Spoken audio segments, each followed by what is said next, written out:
Hello மக்களே வணக்கம். துள்ளுவதோ இளமை படத்தின் மூலமாக அறிமுகமான நடிகர் அபிநய் நேற்றைய தினத்தில் இறந்துட்டார். அவர் கடந்த 3 வருட காலமாக உடல் நலம் குன்றி இருந்தது நம்ம எல்லாருக்குமே தெரியும். பழம்பெரும் நடிகையான டிபி ராதாமணி அவர்களுடைய மகன் தான் இந்த அபிநய்.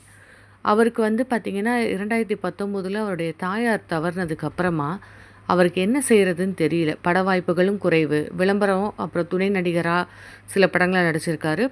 பின்னணி கொடுத்துருக்காரு. வாய்ஸ் ஓவர் கொடுத்துருக்காரு டப்பிங்கா. ஸோ இதெல்லாம் பண்ணி வர பணத்தின் மூலமாக நம்ம கேட்க யாருக்கா திருமணமும் ஆகலை.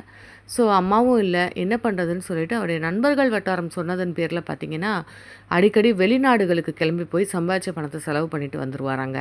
குடிப்பழக்கத்துக்கு அடிமையாயிட்டார். ரொம்ப நீங்கள் ஃபஸ்ட் படத்தில் பார்த்தீங்கன்னா, அவ்வளோ ஒரு ஹீரோ மெட்டீரியல் ஹேண்ட்ஸம் பாயாக இருப்பார். ஆனால் சமீப காலங்களில் அவருக்கு லிவர் சிரோசிஸ் வந்ததுக்கப்புறமா அவருடைய ஃபோட்டோஸ் பார்த்தீங்கன்னா, ரொம்ப மனுஷன் உருகி போயிருந்தாருங்க. இது அபினவ் தானான்ற மாதிரி இருந்துச்சு. அபிநயோடைய முகமே கிடையாது.